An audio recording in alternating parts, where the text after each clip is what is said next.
Wala silang pasok sa ngayon, so pag wala silang pasok, naghahanap sila ng pwede nilang maibenta para magkaroon sila ng pambaon, pang-ulam. Minsan tumutulong sila sa lulot-lulan nila para sa pagkain. Ito yung gawain nila magpinsan. Siya po si Joyce. Isang dalagang lumaki, wala sa piling ng amati na. Masipag, responsable, maganda. Yan po ang alam ng karamihan tungkol sa kanya. Dahil hindi niya ikinahihiyang makita sa kalsadang may gulaying daladala. O mabilad sa araw, mabalot ng putik sa pangunguha ng pagkain nilang maglula. Lumaking maganda, walang ikinahihiya. Kahit pa nga maglako si Joyce ng walis sa kalsada. At sa tuwing Sabado at Linggo, sa pangunguha naman ng talaba. Mabaho at madumi ang putik kaya halos ayaw lumublob dito ng iba. Pero dahil ito ang sideline ni Joyce sa dito niya kinukuha ang pagkain nilang maglula, hindi niya yan alintana. Lolo?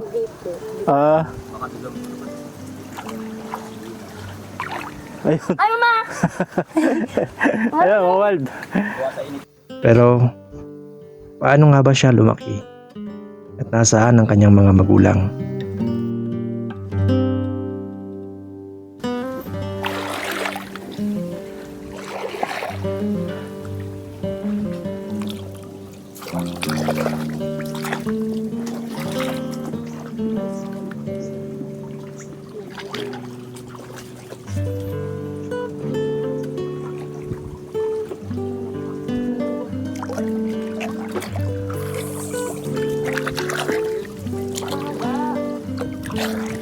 Ito nga pala mga kawald, dating fish pond. Ayan.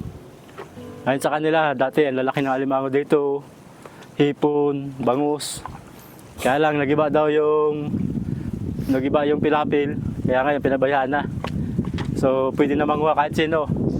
Kaya sila yan, nanguhuli sila minsan nangunguha ng shell, nanguhuli ng alimango. Minsan naglalambat daw ng bangus yung tito nila, sama-sama sila. Tapos yan, minsan naguhuli ng alimango. Minsan ang paraan daw nila mga kawald, yung trap. Kung tawagin dito ay bubo. Pero hindi sila yung tiyuhin nila. Sila naman kung minsan, inaalawa lang nila kapag nakita nila sa mga gilid-gilid lang yung alimango. Patayin daw nila. So yun mga kawald.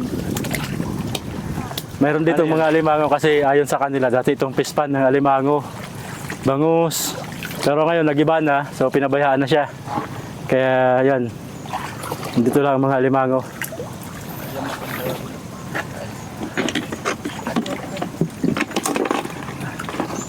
Ayun. Ano na yung nahuli? Ayan, may mga shell at may alimango, mga kawald. Okay. Naglipat kami. Oh. Siya pala yan yung hinanap ni mama niya? Bakit? May nakakita daw ay nakasakay. Yun mga wild. Bali taid na.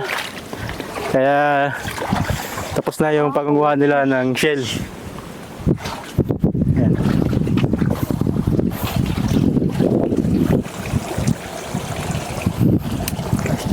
Yeah. Hirap dito. Tingnan natin mga kawald, yung mga nakukuha nila kung ano yun. Mukhang nakahuli pa kayo na alimango ah. Nakuha pa kayo? Ayan. So ayan. May alimango. Tapos tapalang, tapos mga shell. Ay. Hindi pa tayo makagat ang bihi. Kay Joyce, mas marami sa'yo Joyce? Ayan mukhang mas marami kay Joyce. Kawal kasi para masanay na talaga rito si Joyce. Ayan. Iba-iba mga kawal, iba-iba din. May alimango, may tapalang, may mga shell. Never really know what's going on. Look times. Di siya kalakihan, di kagaya noon sa tribo na malalaki talaga. Minsan ba, Joyce, mas ganito ka lagi nahuhuli nyo, mas malalaki minsan? Minsan po mas malaki. Ah, mas malalaki. Di ka natatakot pag malaki. Minsan po. Takot. Malalaka, nasipit ka na ba ng ganito? Hindi pa. Ikaw, Sophia, nasipit ka na ng ganito? Mas bihira si Sophia sumama sa'yo dito. Mas ikaw talaga. Nga pala mga kawal, si Sophia, pinsan ni Joyce. Bali pareho sila nag-aaral, pero ang pasok nyo lang hapon, umaga. Hapon po. Hapon. Hapon lang. So, alam peraso, Joyce, ang 1 kilo ganito. 4 po. 4. Ayan. Sabihin mga kawal, mga 1/4 kilo itong isang ito, yung 4, 1 kilo. Kapag ka naka-4 sila, so 600. Ayos na yung 600 mga kawal, pero lagi bang may huli o minsan wala? Minsan po wala. Minsan wala. Ayun, minsan naman mas marami-rami. Ayun. So, minsan mga kawal pala, wala, minsan meron. Tapos yung mga shell, binibenta din. Binibenta nyo ni Lola nyo. Yung iba, pinapang ulam. Opo. Tatlong po. Ganyan ba talaga karami kinukuha nyo o mas marami pa dapat dyan?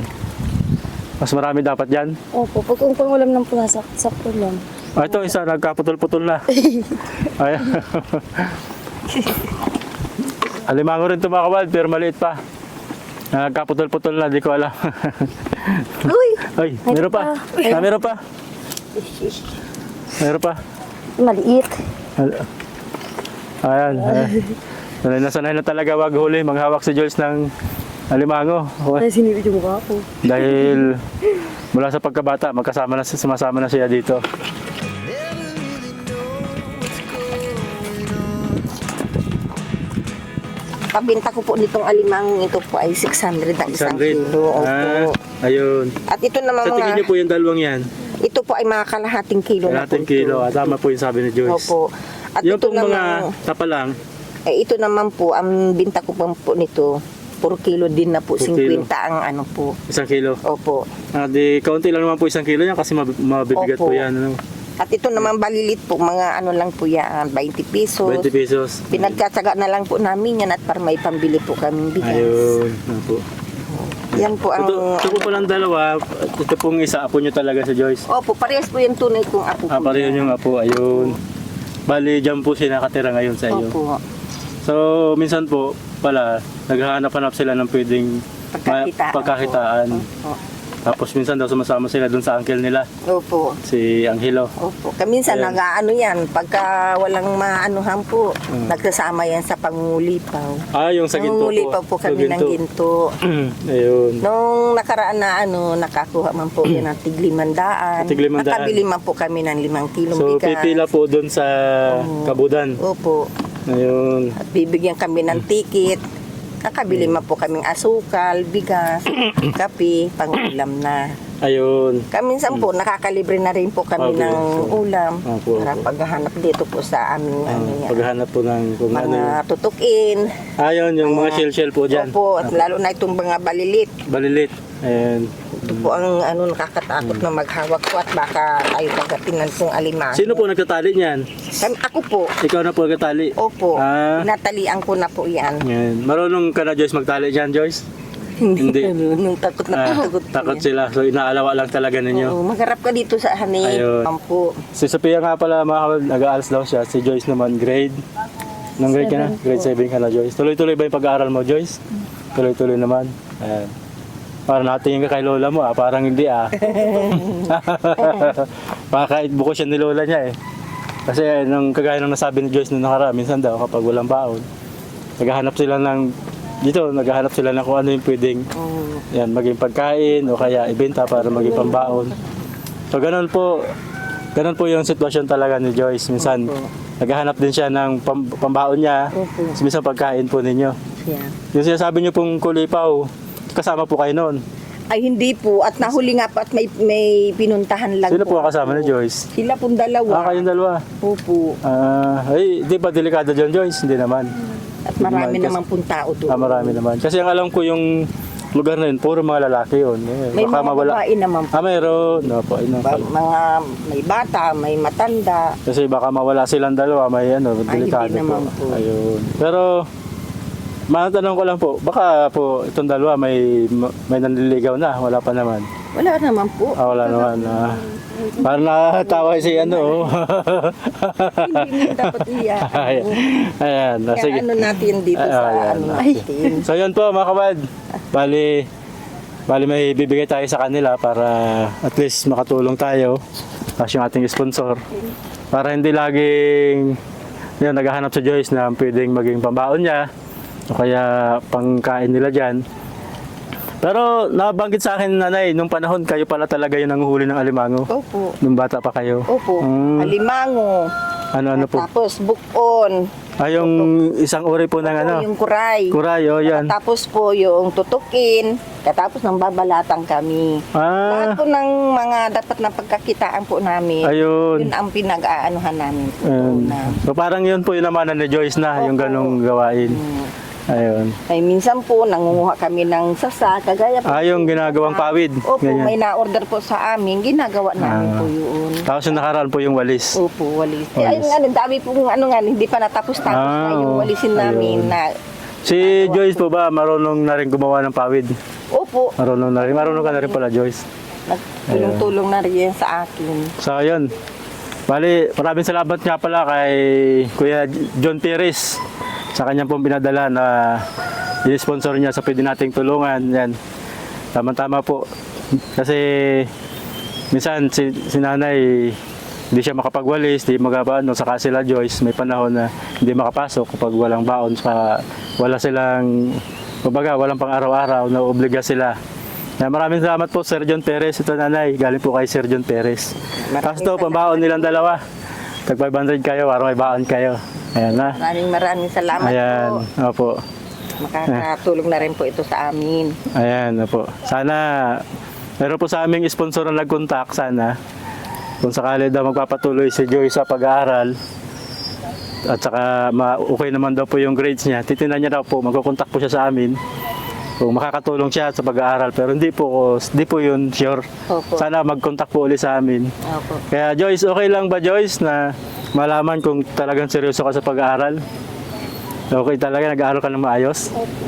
To may panahon lang na hindi ka makapasok kasi gagaya ng sabi mo walang baon. Opo. Pamasahe sa school, baon yun. Pero pag meron naman, lagi ka naman pumapasok. Ayun, so yun. Wala mga kabal. Hindi po ako sure kung matutuloy, pero sana mag-contact ulit po sa akin si ma'am na nagtanong kung tuloy ba yung pag-aaral ni Joyce. Tuloy naman po yung pag-aaral ni Joyce, ma'am. At kung gusto niyo po, contact lang po ulit kayo. Salamat po.